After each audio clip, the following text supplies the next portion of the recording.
Johnson heads to the pocket. Layup. Johnson.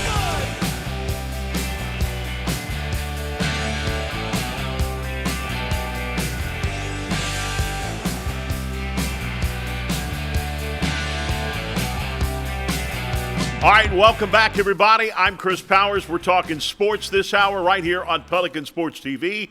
Showtimes, of course, 5 times a week on Tuesdays at 11, Saturdays at 8:30, also Thursday 11 a.m., 7 p.m., and on Fridays at 9 p.m. Shown in 2 million households in and around the South Louisiana area. 89% of the Metro New Orleans market still has Cox Cable, and of course 340,000 here in Baton Rouge and 140,000 in the Lafayette area, plus we're in Morgan City as well. So we're getting excited. We got great sponsors like TJ Ribs and attorney Tony Clayton. All right, we've got college and football beginning. Oh my goodness, the best time of the year. This to me is Santa Claus, and I know I'll look like it, but this is when Christmas for me is, and that's unbelievable, no question about that. LSU starts this weekend against USC in Las Vegas. We're going to break that game down coming up here in a minute. We'll also hear from Brian Kelly to find out what he thinks about this game as well. Southern begins the Terrence Graves era this weekend as they open in Lake Charles against the McNeese State Cowboys, who are 0-1. We'll break that game down as well. And we'll also talk next week more about the Saints. They're 1-2 in preseason. Preseason's over. The cuts are today, as we're taping this show on a Tuesday at 3 p.m. Central Standard Time. That's when the cuts happen across the nation. And, oh, by the way, and Jonathan, I want to ask you one real quick question, because Michael Thomas, it was everybody but Michael Thomas's fault. Has Michael Thomas signed with any team of the National Football League yet? I don't believe so. No. But it's now it's the NFL's fault, I guess. Hadn't signed with one team, and cuts now are happening. So now he's got to wait for injuries as the season starts. So I'm assuming he will get a team maybe one day this year. But until injuries start happening, he didn't sign for all offseason, didn't sign for before preseason camp, and didn't sign during camp either or the preseason football. So that shows you what the Saints were doing. Now, I don't know about now, but I know when Sean Payton was the talent evaluator and the head coach, only 2 players, Jonathan, how about this? 2 players left the Saints that they got rid of that made the Pro Bowl. That's it. Wow. Did not know That's Jimmy that. Graham and Darren Sproles. I'll tell you what, Chris, Michael Thomas at one time was the best receiver in the NFL, but he has proven he does not have a 17-game schedule in him. He's not in a rush to sign with the team either. He watched Odell Beckham wait for a whole half a season before he started to sign with the Los Angeles Rams. By the way, made a trip to the Super Bowl and got a ring. So, look, I don't think Michael Thomas is in a rush. I don't think a team is in a rush to go ahead and sign Michael Thomas until they're very secure with their leadership and make sure they can carry a guy like him without letting it affect the locker room too much. Right, no question about that. No doubt about that. All right. Now, the first segment we're going to talk about NIL money and transfer portal, what's wrong with college football. And look, any college team, any coach you talk to, I don't think there's anyone that likes NIL money, the benefits they're getting, and I don't think that I know no coach likes transfer portal. Maybe Lane Kiffin does because that's how he's building his team. And I'm going to tell you, Lane Kiffin, to me, is going out on that plank, and they're waiting for him to be the white lab rat. So what they're doing is Lane Kiffin is building a team by the transfer portal, almost all transfer portal, because recruiting-wise, they're not doing it out of high school. They're doing it recruiting. So now all Lane Kiffin was missing was an offensive line in the recruiting. In the transfer portal, they've got it. Now, we're going to see if his philosophy works compared to Nick Saban and Brian Kelly's philosophy, and that is going after high school players and building your team with continuity as they get older and older. What Lane Kiffin is doing is let's fix this quick kind of a mentality, which means that they're going to have any continuity with them? I don't know. Yeah. We're going to see this year. I think maybe Lane Kiffin has been recruiting for the last couple of years as it's a one-year kind of gig. It's like win now. There's no real guarantee of the future, and I think that really shows in the recruiting how much he does work that transfer portal. But look, kids love Lane Kiffin. He works social media better than any other coach in college football. Seems to be a fun guy, likes to go back and forth with Paul Feinbaum, has a good relationship with Nick Saban. He seems like almost like he's going to be college football royalty one day. So kids like to gravitate to him. If he does pan out to be that national championship win coach, it's yet to be seen. I don't think Lane Kiffin wins the big games. I think you agree. I think in the big game, his team kind of follows his suit, and they kind of underperform. And if until he wins the big one, that's going to be the moniker that follows him. And he takes too much chances. 4th down from his own 38-yard line. Right. You cannot be a championship-style coach that way. Right. The Bengals head coach didn't prove it that way. No coach that gambles as much as that wins championships. You don't see Kansas City doing that on a consistent basis. Right. You don't see those guys doing that. So it's going to be interesting to see. And by the way, we can go back on tape and look back on tape like the old days. Look back on video and look at the shows talking about when I said when the Tigers are going to finish 11-1, 12-0, right, and we're Texas and Georgia. And I said it's all about schedules. The reason I say Ole Miss might have trouble is because of the fact they go to LSU and they host Georgia. They don't play Alabama this year. That's their 2 hardest games is LSU and Georgia. Georgia has one of the toughest schedules in the SEC. They've got to go to Texas. They've got to go to Ole Miss. It's crazy. And, of course, go play, as they always do, with Florida. So Nick Saban said it on game day this weekend.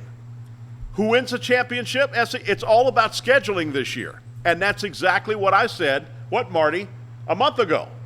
That's exactly what I said, and Nick Saban said the same thing this week. Well, the reason I have a problem with NIL, and because I see when contracts are involved with NFL, especially with NBA, Major League Baseball not as much because those guys are usually better, but when it comes to contracts, that's when you start getting problems. And guess what? We're only seeing the beginning. Another lawsuit about NIL has now come up, this time in Wake County, North Carolina. The mother of Faison Brown, a quarterback that has committed to Tennessee, is suing because of the State Board of Education decision to bar student athletes at public schools for participating in NIL money. Rolando Brown, the mother, said, it's not about money. Sure, right. It's about a new house you want, a new Cadillac car outside.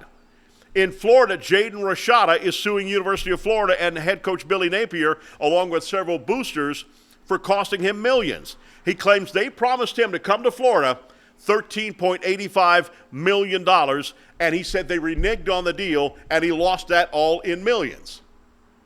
So you see, that you got to look at that right there and wonder how crazy that is. And it is basically crazy. It is nuts, and I think it's only going to get worse. These NIL deals, look at Allen walk in the door. I'll be dull. Allen, I had my black suit ready to go to your funeral.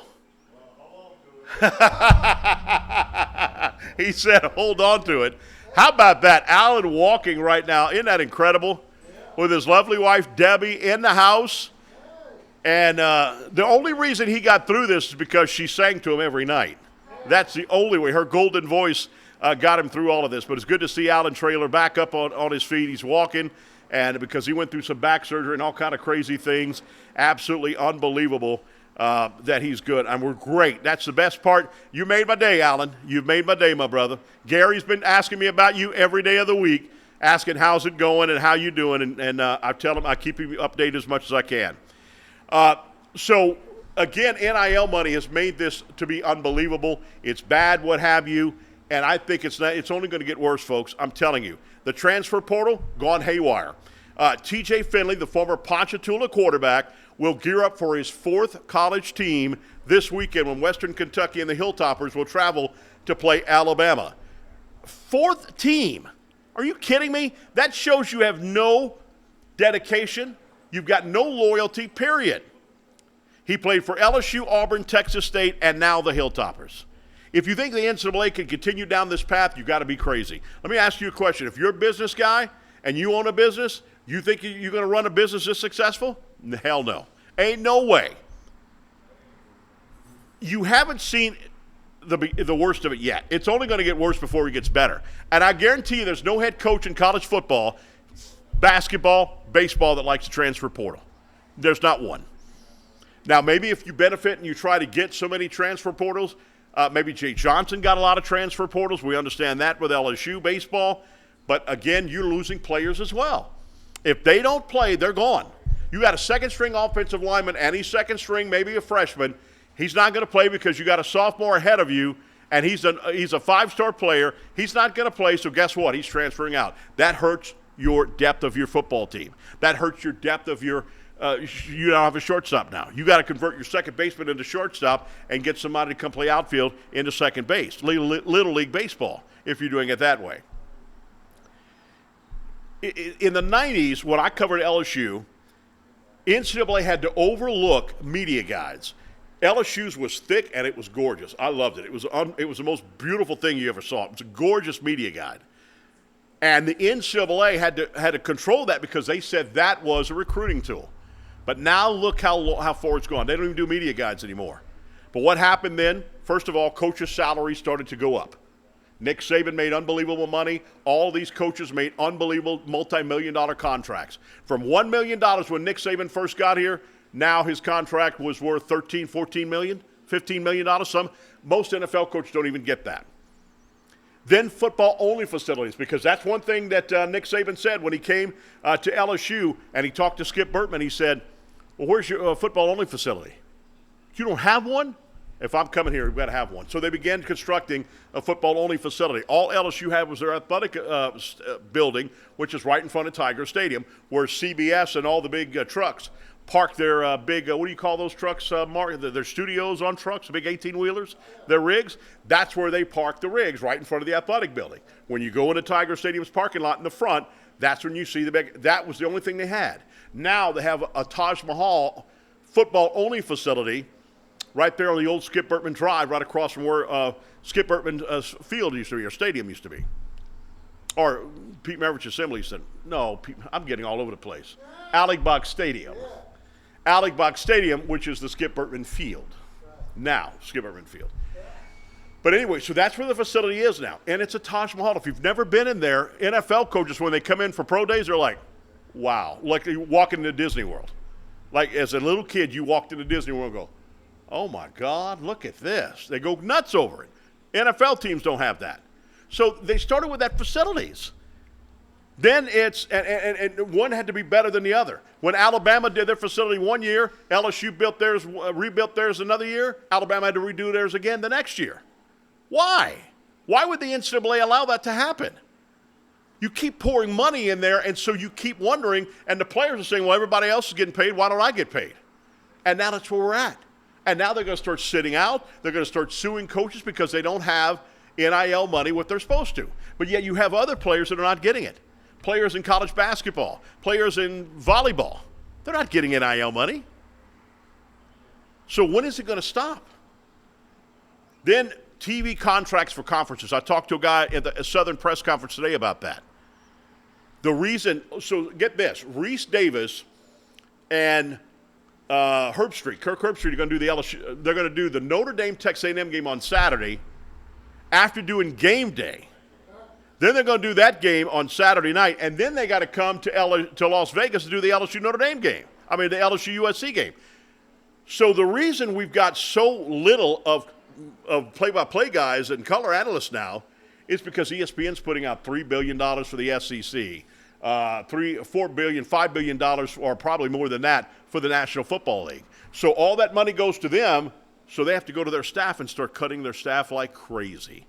But some management teams got knocked out today at ESPN. Gone. So it's crazy. Stadium expansions. Now they've slowed down, but stadium expansions like Tiger Stadium, you're not going to see that anymore. Because of the fact now there's Florida State setting the tone.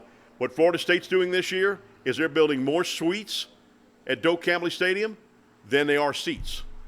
Because now they want those high-priced suites now. People want to see it in air-conditioned seats, or when it's cold, they don't want to be out in the element, so they're going to start doing that. Then the complaint over Appalachia's image on the NCAA video game. Remember that? The EA Sports college football, I loved that. I got an 03, loved it.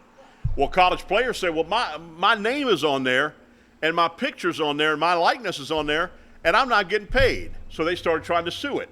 So it's gone. If I was a young guy playing and my likeness was on a video game, I would be an honor for me.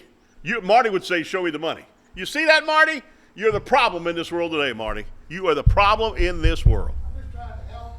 Yeah, and your daughter's still playing, right? Have you negotiated her NIL contract yet? No.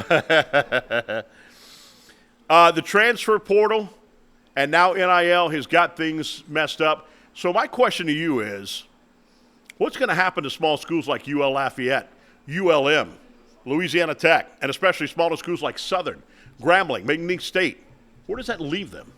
How are they going to get the athletes like the Michael Strahans, the Walter Payton that played at Jackson State, the Jerry Rice that played at Mississippi Valley State? You're not going to get players like that anymore because the big teams like LSU, Alabama, Texas A&M, all the players are going there to get NIL money and get the Taj Mahal in facilities. What's going to happen to your daughter? It was Louisiana College. What is it called now? Louisiana Christian University. You think the top athletes are going to go to places like that? To go to Tulane? Go to places like that? They're not going to go there anymore. That's what I'm saying. I mean, college sports is supposed to be an extracurricular thing, not your job. So for a college athlete, you get a full-paid scholarship. You know how much money that's worth now because of tuition? Books are paid. Food is paid. Everything is paid. Your dorm is paid. And yet you want millions of dollars more. What are you teaching the kids? What are you teaching this? Baseball continues to be the best players because they're the most behaved players. You don't see a lot of them getting in trouble out and about Baton Rouge. Well, that happens mainly in football mostly and basketball second because football basically has more players than basketball. It's just crazy. I don't like the direction. Most people I talk to don't like the direction. Maybe the new generation might like the direction. I don't know. But let me ask you a question. Do you like paying the TAF fee? Do you like paying that big fee you pay for tickets? My brother pays for 6 tickets to LSU. They're $1,200 a piece, okay? $1,200 a piece for the season. And that's another $1,200 per ticket you got to pay for TAF fee. Are you kidding me? Are you kidding me? You like doing – I told him I don't go. I'm not going to games. If I don't go as a member of the media or in the suite pass, I'm not going. I'm not paying that kind of money. Sit in bleachers like this and you're like this, and you're getting rained on, and you go buy a bottle of water, or for God bid, this Dr. Pepper is probably $10 at Tiger Stadium. Not going to do it. I'm not doing it. You guys could do it. Marty, I got the best seat in the house. I'm at the 50-yard line every single week. You know that at Tiger Stadium? At the Superdome, 50-yard line. I got a big 75-inch TV at my house. I can pause and go get me a beer anytime I want. I've already paid. How much is it, a six-pack? You know, Marty. $10. Instead of paying $12 for one beer at the Dome, one beer, $12+ bucks. Don't think so. I'll stay home and watch it on my big screen TV and be happy with it. All right, coming up, we'll take a look at LSU and USC. We'll hear from Brian Kelly at his press conference he had this week as he gets ready for the big game. Can you believe this? LSU hasn't won an opening game since 2019. They're 0 for their last 4. They could be 0 for the last 5 if they don't win this game against USC in Vegas this Sunday, 6:30 p.m. on ABC. We'll talk about that game when we come back. We're talking sports with me, Chris Powers, right here on Pelican Sports TV.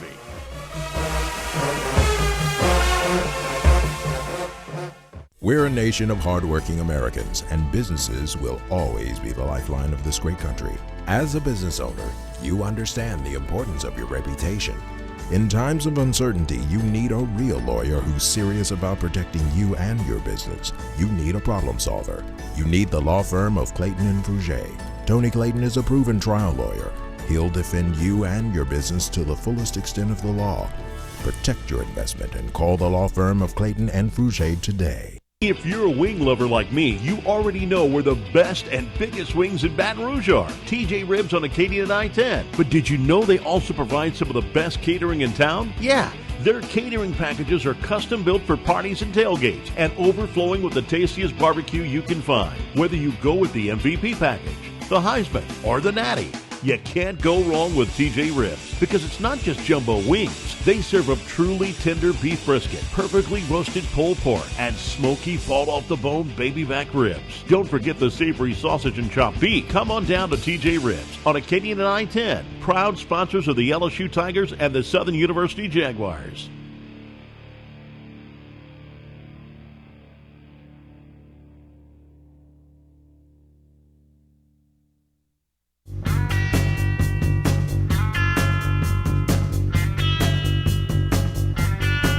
All right, welcome back, everybody, as we're talking sports with me, Chris Powers, here on this first game week.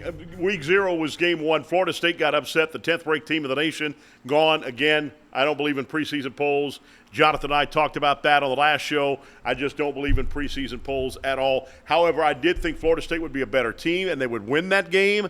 But Georgia Tech, Nick Saban said that in the game day, Georgia Tech would be a team to be reckoned with this year. They're going to be a team to be reckoned. But get this, Jonathan. Can you believe this? So big games coming up for the ACC this week. Miami will go to Florida. Let's say Miami loses that game. Florida State loses again against Boston College, who you got a new football coach who is a hell of an offensive coordinator at Alabama and with the New England Patriots. And let's say come on, it was another one. There's Clemson loses to Georgia in the opener. Let's say those 3 teams go 0-3. What do you think the ACC? They're going to get a spot in the playoffs. They'll get one, but will they get more than one? No, there's no way they get more than one. Yeah, they all start at 0-1. There's no shot. But what if those 3 teams in the ACC lose? They'll be 0-3. Clemson's losing, so yeah, there's a very good shot of all 3 of them going 0-1 to start the season. It's going to be crazy. Coming up, by the way, I'll give you there's only 3 ranked teams against ranked teams this weekend. We'll talk about that. We'll make it our top 5. I'll tell you who I think is going to win and what have you. But again, as you're getting ready for game 1, you don't know what's going to happen. Even the coaches don't know to a certain extent how their players are going to play, how they're going to step up to the plate. I had LSU beating Florida State 2 years in a row. It didn't happen because nobody knows how they're going to perform. We didn't know the defense was going to be that bad that last year. We kind of maybe suspected they might be a little down. But look, the year before they played great. But so you never can tell. LSU versus USC. LSU, by the way, will be the home team in this game. It's a 6:30 p.m. Central Standard Time kickoff on ABC, and that'll be a only game on. And I know you were talking to Alan a while ago, Jonathan, but how crazy is that? So Reese Davis and Kirk Herbstreit have to do game day on Saturday from College Station, Texas. Then they're going to do the game with Texas A&M hosting Notre Dame. Then they're going to fly to Vegas and do the LSU-USC game. Why don't they let us do that LSU-USC game, huh? Well, Chris, you're a professional. You can step right in and fill in, I'm sure. Yeah, you're the man. It's like a rough gig, though, to have to fly to 3 beautiful venues and call, top-tier college football games. Yeah. And you don't have to do a really good job. I mean, those 2 guys have worked together for so long. They can kind of just, joke around for a quarter, and they would kind of get by. But, yeah, what a life to live, right? Hopping on your private jet and go to another game. And Herbstreit said he's looking forward to that game more than anybody. Right. Even over the Notre Dame game, he's looking forward to the LSU-USC game. By the way, it's the Modelo Vegas kickoff. And I don't think they're going to have one next year. But more and more of these, they're going to have one year after that.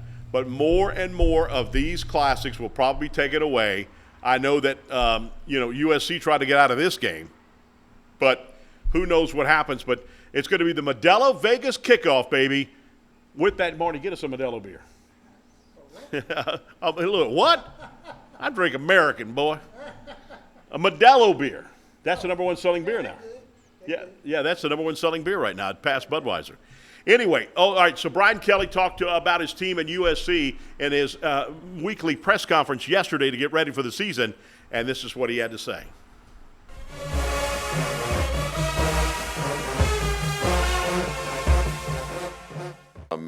We're excited about the football team that we have going into the season. Every year is a new team, and certainly we lost some great playmakers last year. But again, every team across the country has lost great playmakers, and probably some of the similarities are, USC and LSU lost Heisman Trophy winners at quarterback. And so now it's time to talk about the guys that we do have. And, we're excited about, some of the leadership that we have.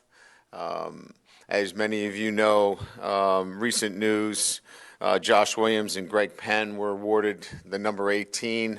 They exemplify, the kind of other-centeredness, thinking about team first. That's emblematic of 18, being a great teammate, overcoming adversity. And number 7 will be worn by Will Campbell. Of course, he's an offensive lineman. He can't actually wear 7, but he'll have a patch that will show that. And then Harold Perkins on defense. And injury standpoint, we have one guy that is questionable, and that's Chris Hilton. He has a bone bruise. He is working through that process, but today he'll be listed in that category. Probable is would be Frazier, our offensive guard. Those are the 2 right now that would show up on our injury report. Looking again at some of the things that we need to do against a great team like this, certainly it's been a prolific offense. Lincoln Riley is an outstanding football coach. His pedigree in terms of winning at Oklahoma and again at USC has been through the offense. And we've got to do a great job, obviously, in making them, one-dimensional. They are, if they are balanced offensively, they are very difficult to defend. We've got to limit some of the big plays. Certainly, Zachariah Branch is an electrifying offensive player. We've got to be able to tackle him, not only offensively, but in special teams. And then obviously prepare for a defense that we're not really certain about because they have so many new players on defense. We know the structure. We know that, from a defensive standpoint, they bring in a lot of talented players. Bear Alexander, Ramsey, a lot of these guys are coming in as heralded transfers that certainly will impact our defense. Coach Lynn coming over from UCLA did a great job, and he will impact that defense as well. So, we've got our hands full, but, again, from our perspective, we'll be who we are from an offensive standpoint. Try to be as balanced as we can on offense.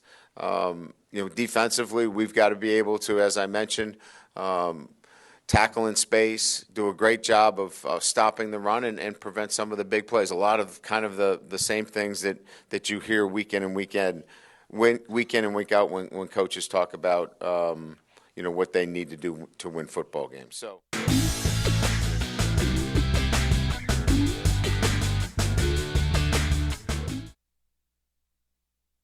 Like Chris Blair said yesterday on his show, it all comes down to what team's defense is going to get better. And look, Jonathan, you and I were just talking off air on this. So say, for instance, you have a weakness in your DBs, like last year. So what do they do for Perkins? They move Perkins to more coverage and more a wheel linebacker, and that's what he's got to play in the National Football League. You got to play all over the football field. So what you do is you go back to the Greg Williams way of playing in this game. You blitz, you blitz, you blitz. One down may be the edge rusher. Then after that might be a linebacker and delayed stunt blitz. Or the one after that, you have 5 DBs back there, blitz a safety back there. That's what you're going to have to do. You have to disrupt this quarterback who hasn't played. He's a guy that, like Nussmeier, waited forever, finally got his shot. You've got to be able to make him uncomfortable every time he throws that football. Do you agree or disagree? I absolutely agree. Like Coach Brian Kelly said, they're going to have to manufacture some pressures up front. They have Jacoby and Guillory playing D tackle, but outside of that, it's going to kind of be a fall off in talent, in my opinion.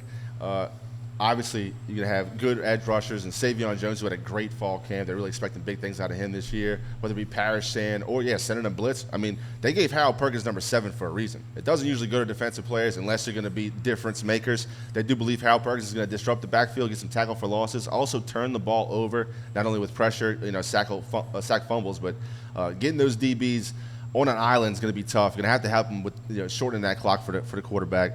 Communication has to be better than last year. Can't have blown assignments, blown coverages, have guys running downfield for those chunk plays. And really, that's what Brian Kelly said that this defense really focused on in the fall under Blake Baker, just the communication and making sure those big plays don't happen. And, you only have to cover for like 3 seconds if your rush can get there. So Blake Baker, a genius on the defensive side, he's gonna definitely dial up some pressures. And LSU's going to have to really hang their hat on shortening the football game with that running game, leaning on that offensive line, keeping the ball away from the opponent. And if they can do all those things, LSU's going to be a tough team to beat. And they can run the gauntlet because they can control the line of scrimmage, both on the offensive side and the defensive side of the ball if they get that pressure.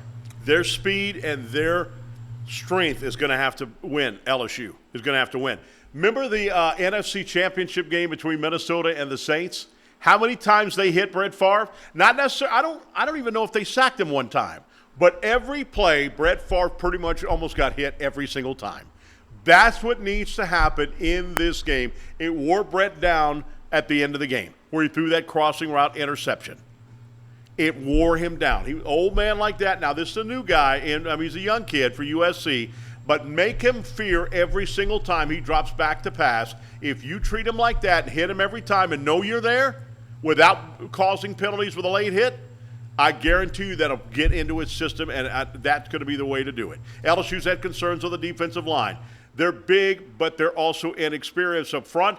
Jacobian Guillory and Jalen Lee, both who are over 300 pounds. They could cause some problems in that defensive line with run-hole stoppage. The defensive backfield gave up a lot of yards last year. They finished second worst last season in the SEC at 118th overall in the nation.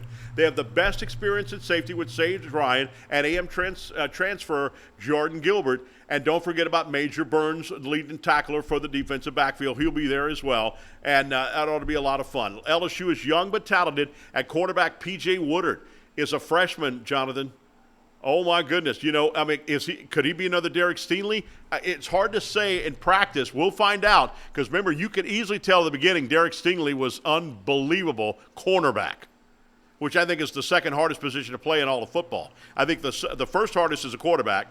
The second hardest is a cornerback, because of the fact that you have to backpedal for at least 3 to 5 yards and then turn, and you better turn quick when a wide receiver is making his cut. And I think the third hardest one is a wide receiver, because you can't just go out for a pass like you're in a backyard. You have to go. If you're going 10 yards, the play calls for 10 yards. That quarterback is supposed to throw that ball before you make your turn, to make your skinny post turn. That ball should be right there waiting on you. So that's why wide receiver is not as easy as you look at home. Or you're watching on TV, why did he do that? But you wonder why a quarterback throws a stupid interception. It's because chances are a wide receiver didn't do what he was supposed to do, or a DB made an unbelievable close to make that interception or what have you. So he's got to be able to play good. On the other side, Ashton Stamp's going to play better this year, but I think quarterback is going to be, and I said, and it's quarterback and cornerback sound the same. I think cornerback is going to be the weakest part of this football team, not the defensive front. I think it's going to be the cornerback spots. That's where they're the youngest. Defensive coordinator Blake Baker has changed things quickly and add defensive line coach Bo Davis and bring back defensive back coach Corey Raymond, who are not only great recruiters, but they're good coaches as well. Offensively, they replace a Heisman Trophy quarterback, and, of course, now Garrett Nussmeier steps in, finally gets his shot. He still has talented wide receivers, Chris Hilton. I'm going to tell you, Jonathan, you heard a deep bone bruise is what Hilton has. You would have to almost chop my leg off to keep me out of this game. Yeah, well, deep bruised bone, I'm in the game. Yeah, and that's probably it's a good reason that they don't leave it up to the player to decide, because, I think Chris Hilton would also say he's going out there if it was up to him. Out of an abundance of caution, look, I think LSU's going to lean on Chris Hilton to be that solid number 2 outside of C.J. Daniels. But yeah, Kyle Parker's going to step in. LSU does not lack in talent for the wide receiver position. No. They can take their time with Chris Hilton. That guy's got sprinter speed. It's a huge part of his game. If he's not 100%, he's definitely going to lose a step, and that's where he gets a lot of his separation with his speed. So I have no problem letting him sit out. But, yeah, I agree. If it was up to me, it would be tough to keep me off the field, but that's luckily it's not up to the athlete all the time. I want to see Taylor Mason also making a next level tight end. Yeah. Because last year he kind of went down from his freshman year. Yep.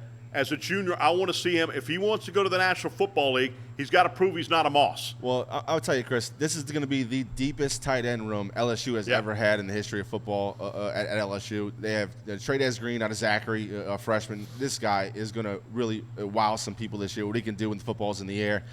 Then Pimpton is also – he is built for the position he's put together. And, yeah, Mason Taylor, they brought him to SEC Day for a reason. They thought he got kind of overshadowed last year with the Neighbors and the Brian Thomases of the world. But Mason Taylor's going to have a big year. They're going to run a lot of 3 tight end personnel, and they're going to control a line of scrimmage. Nussmeier is going to have to make very basic reads off of play action, and he can throw it deep. LSU's going to surprise some people. And I think this first week, it doesn't have to be flashy. It has to be ball control.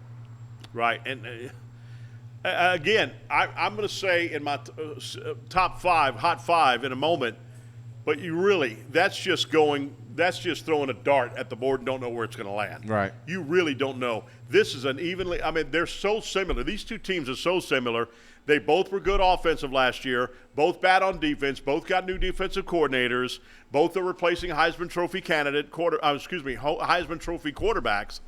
They're so nice. The only thing is I'll say on defense is that LSU returns more players from last year's team than USC does. That's the only advantage I give to LSU, because when you play, practice is one thing and you get your timing down, but in a game is the best way for you to get your teeth cut. That's the best way to do it. There's no other way to do it. They did it. They got killed last year, but at least they still got playing time. They returned more defensive players than USC does. Yep.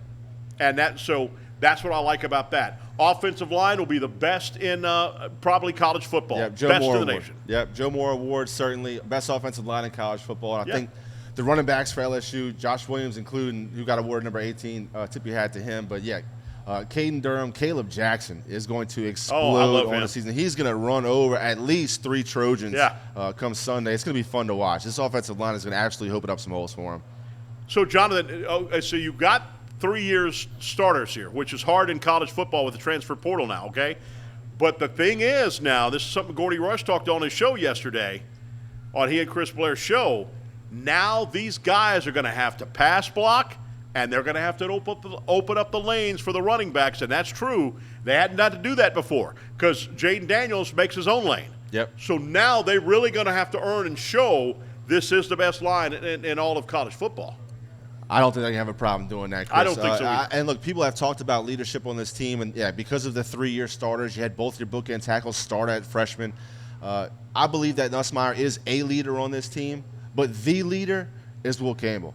And that man is ready to get his hands dirty at left tackle. He is ready to get into the trenches and hit somebody else that's not in purple and gold. You can see it in his eyes when he gives press conferences. This man is ready to work dirty in the trenches. And when your offense has that mentality, when the offensive line sets the tone, you're in for a dogfight in the trenches, and you win college football games in the trenches.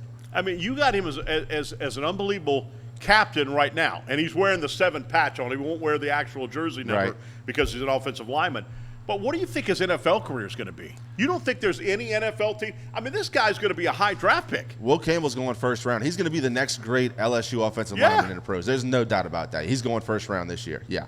There's no doubt. Not only good, he's fast on his feet, great footwork. He doesn't have his back extended. He's a strong back and what have you. But not only that, to be a team leader as an offensive tackle, are you kidding? Yep. The game gave him number 7 as a sophomore. I know Brian Kelly was new to the area, and I don't know if somebody who had direct ties to Baton Rouge would have given an offensive lineman number 7. But look, Will Campbell is that guy. Yep. In the weight room, on the practice field, before the game in the locker room, he's setting the tone with his teammates. I'm telling you, this man is ready for a fight. It's not going to be anything cheap on Will Campbell. He doesn't give up sacks. He's there for the whole game with 10 toes down. He's ready. He's standing on business. No question. And if I'm not mistaken, I know he went this year to the media day in the SEC. Didn't he go last year as well? What's that? Didn't Will Campbell go to the SEC Media Day also last year? Will Campbell did not. No, Will Campbell didn't go. So he didn't go this year, but not last year. I was about to say, if that's 2 years in a row, that's pretty impressive for an offensive lineman. That's crazy. Yeah, he is that guy. All right, so we'll have my 5 hot picks coming up later on in the show. Coming up next, we're talking about the Southern Jaguars. The Jaguars getting ready to open up their 2024 season, and the Terrence Graves era begins.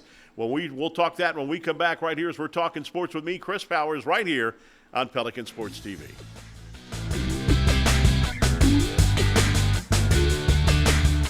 If you're a wing lover like me, you already know where the best and biggest wings in Baton Rouge are. TJ Ribs on Acadian and I-10. But did you know they also provide some of the best catering in town? Yeah.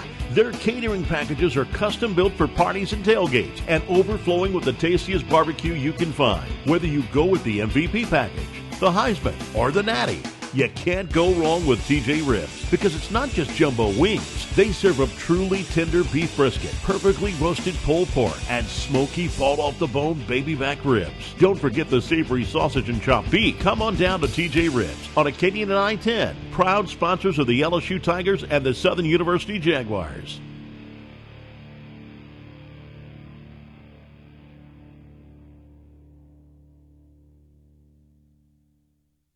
We're a nation of hardworking Americans, and businesses will always be the lifeline of this great country. As a business owner, you understand the importance of your reputation. In times of uncertainty, you need a real lawyer who's serious about protecting you and your business. You need a problem solver. You need the law firm of Clayton and Fouger. Tony Clayton is a proven trial lawyer. He'll defend you and your business to the fullest extent of the law. Protect your investment and call the law firm of Clayton and Fouger.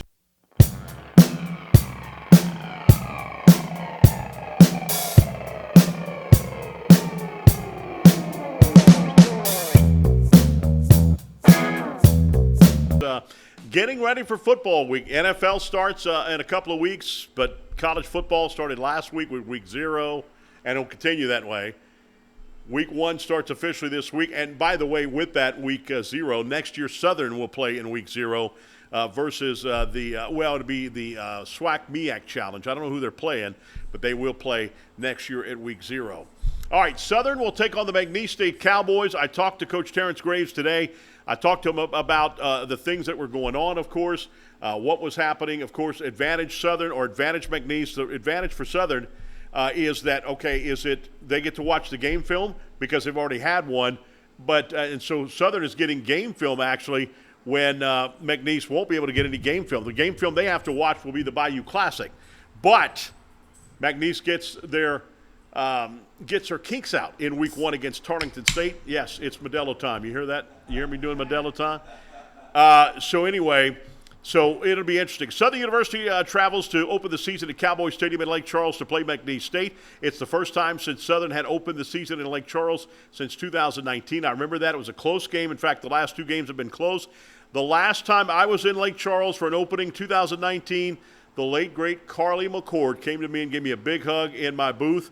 That's the last time I saw her alive. I've talked to her on the phone. I've texted her and what have you, but that's the last time I saw her alive, and I hate that.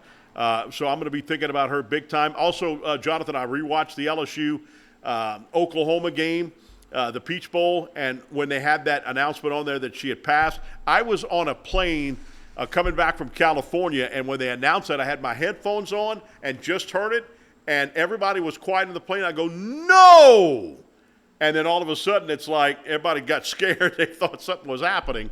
But anyway, this is footage you're seeing right here. That's the first touchdown right there from McNeese State Cowboys. They're starting out with a 7-3 lead with Tarleton State. However, after that, Tarleton State went on to score 23 more points in that game, 26-7. They led at halftime. So Tarleton State just ran all over him. Their quarterback is a transfer. Hey, he had Montana State played in the national championship game last year, and this quarterback throws for 332 yards in this game. He is a transfer into McNeese State. He is going to be the starting lineup. He's big. That was a defensive touchdown there with a scoop and score. And so McNeese State was just bottlenecked all day long. This was a fumble by the Cowboys on that scoop and score right there, and they take it in the house to score the touchdown. So since Southern is 0-3 against McNeese State, the last two games have been tight as Southern lost 31-24 in 2021, 34-28 in that game in 2019. McNeese State opened last week against Tarleton State and lost it 26-23.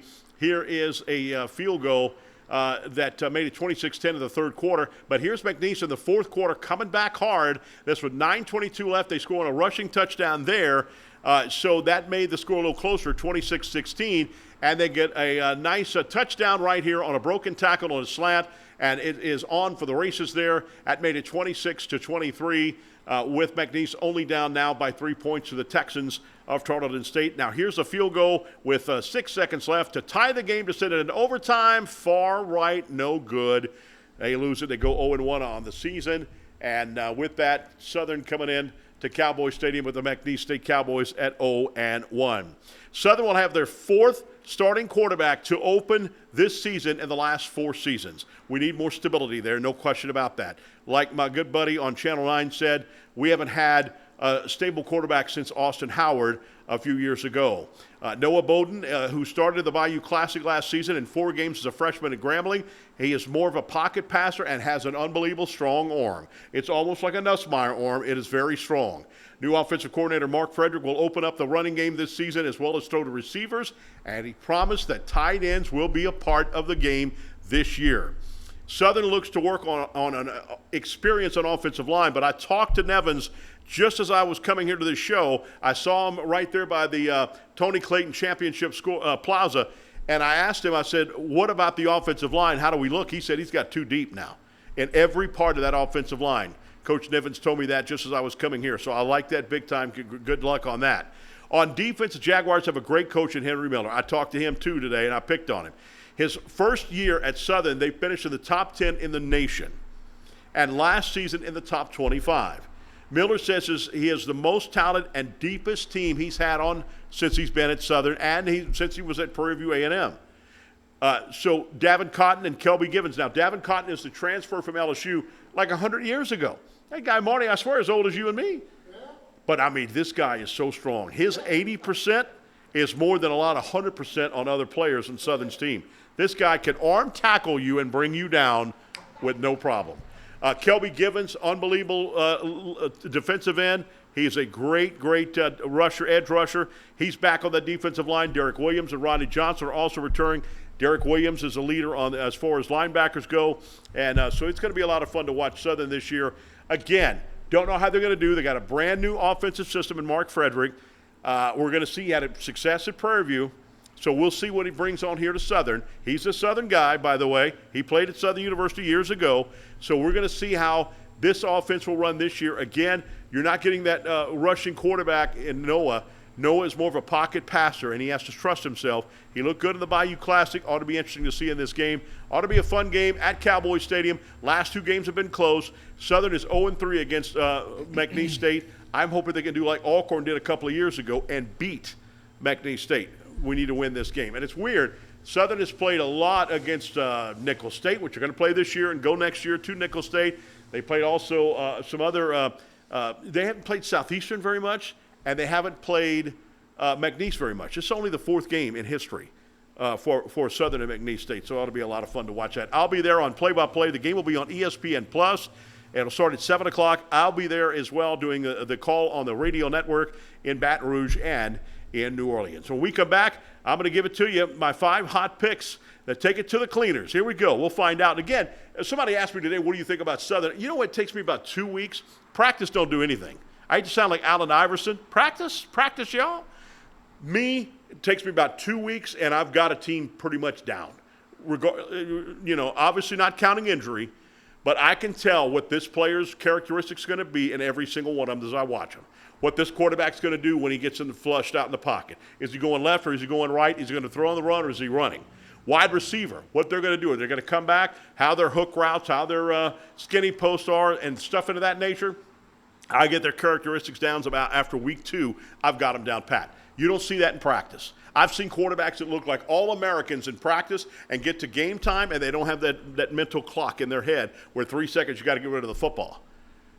So, again, practice, just not – I want to see how they do on the game, in the game. When they play McNeese, I'm going to get a good feel of how this team is going to be, and that's exactly how we look at LSU USC, how we look at all the top 25 matchups this week.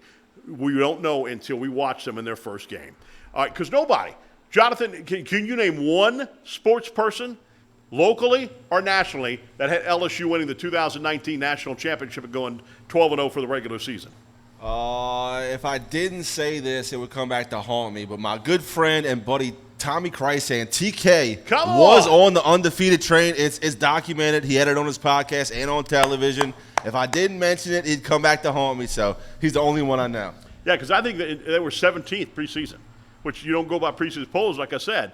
But when they won that tough game against Texas and they had a better matchup against good teams when they played Alabama, they were more battle-tested than Alabama was. Yeah. And that's why they won that football game. Yep. All right, 5 hot picks coming up right after we take this time out. Back with more Talking Sports with me, Chris Powers, right here on Pelican Sports TV.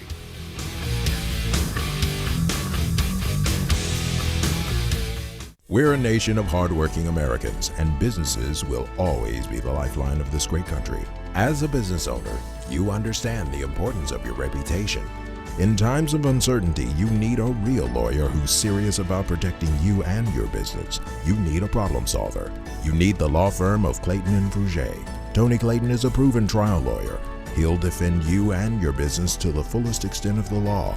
Protect your investment and call the law firm of Clayton and Fouger today. If you're a wing lover like me, you already know where the best and biggest wings in Baton Rouge are. TJ Ribs on Acadian and I-10. But did you know they also provide some of the best catering in town? Yeah. Their catering packages are custom built for parties and tailgates and overflowing with the tastiest barbecue you can find. Whether you go with the MVP package, the Heisman, or the Natty, you can't go wrong with TJ Ribs because it's not just jumbo wings. They serve up truly tender beef brisket, perfectly roasted pulled pork, and smoky fall-off-the-bone baby back ribs. Don't forget the savory sausage and chopped beef. Come on down to TJ Ribs on Acadian and I-10, proud sponsors of the LSU Tigers and the Southern University Jaguars.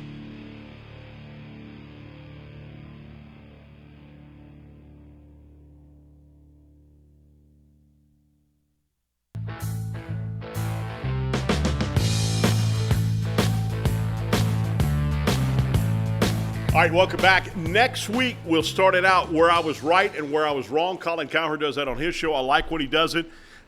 So the 5 hot picks that I have, the first segment, I'm going to tell you where I was right and where I was wrong. I could be like Jimmy the Greek and be like 1-14 and still kept the job. Also, Hammering Hank. Both of them are dead, and I hate to say that about them. Wait till you die, Alan. We're going to have bad things to say about you. Hope that you won't die anytime soon, my brother. Oh, it was good to have you back, man. It's so good. If you were a woman, I would kiss you. I really would. But I'm not. All right, so let's take a look right now as we do the 5 hot picks. LSU versus USC. I think at the end of the day, LSU will be stronger in the trenches and faster at the skill spots. Both teams replaced defensive coordinators. Both teams replaced Heisman Trophy starting quarterbacks. Both have experienced head coaches. But I'll take Brian Kelly over Lincoln Riley. Lincoln Riley does win the big games like in the Red River rivalry. He did beat Texas all those times, but he don't win the big bowl games and he don't win the big national championship games. Remember, they lost big time when he was at Oklahoma when they played in that Peach Bowl. LSU killed him. And I agree with you, Jonathan. Riley wants this game bad. He didn't want to play the game.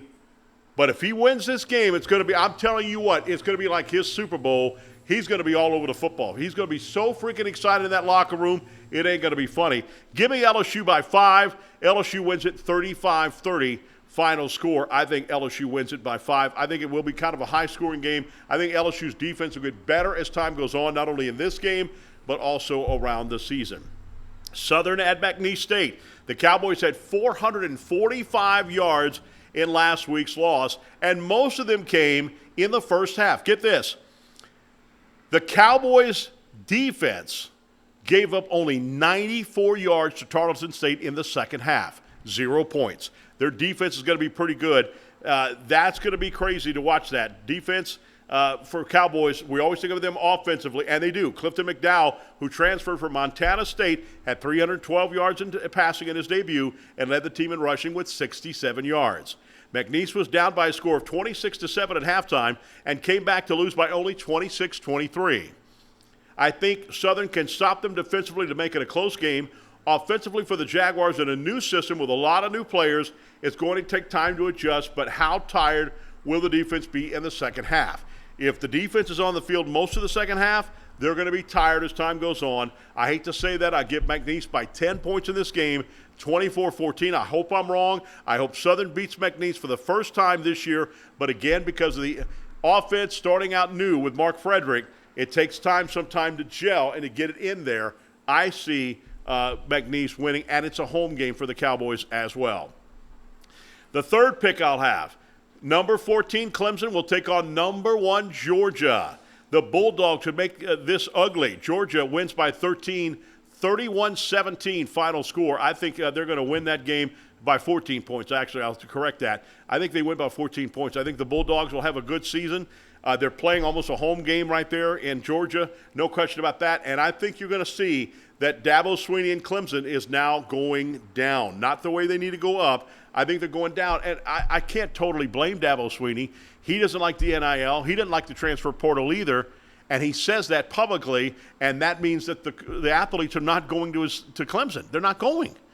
And with that, that's going to hurt him. Saying that comment, he's saying what other coaches don't want to say to hurt their program, but at least he has enough, kahunas to come out and say that big time. The fourth pick I'm picking, number 7 Notre Dame versus number 20 Texas A&M. The Irish, I think, are overrated, and the environment will be too much to handle for them. I think they're going to be in a crazy atmosphere. Game day is going to be there. It's going to be crazy.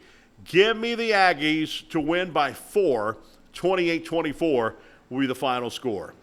And the fifth pick I'm picking, 19th ranked Miami will take on the Florida Gators.